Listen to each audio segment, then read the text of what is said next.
বদরের ময়দানে এই পাশে কোরাইশ, এই পাশে মুসলমানেরা। বিশ্বনবী জ্বালাময়ী ভাষণ দিলেন, বললেন কুমু ইলা জান্নাতিন আরদুহাস সামাওয়াতি ওয়াল আরদ উইদ্দাত লিল মুত্তাকিন। আমার সাহাবারা, ওই জান্নাতের দিকে ছোট, যে জান্নাত আকাশ জমিন বিস্তৃত। তোমরা দেখতে পাচ্ছ এটা বদরের ময়দান না, এটা আল্লাহর জান্নাত। আওয়াজ করে পড়েন আল্লাহু আকবার।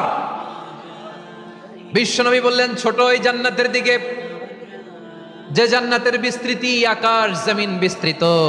বিশ্বনবীর এই কথা শোনার পরে এক আনসারী সাহাবী সাইয়েদনা উমাইর ইবনুল হুমাম রাদিয়াল্লাহু তাআলা আনহু খেজুর খাচ্ছিলেন। তিনি বিশ্বনবীর দিকে তাকিয়ে কথা শুনছেন আর খেজুর খাচ্ছেন। যখন বিশ্বনবী বললেন জান্নাতের দিকে ছোট, যে জান্নাত আকাশ জমিন বিস্তৃত, বিশ্বনবীর কথা শোনা মাত্র সাইয়েদনা উমাইর ইবনুল হুমাম বললেন বাহ বাহ। কি বললেন? বাহ বাহ, মানে চমৎকার, মাশাআল্লাহ চমৎকার। আমরা ইদানিং কালে চমৎকার কিছু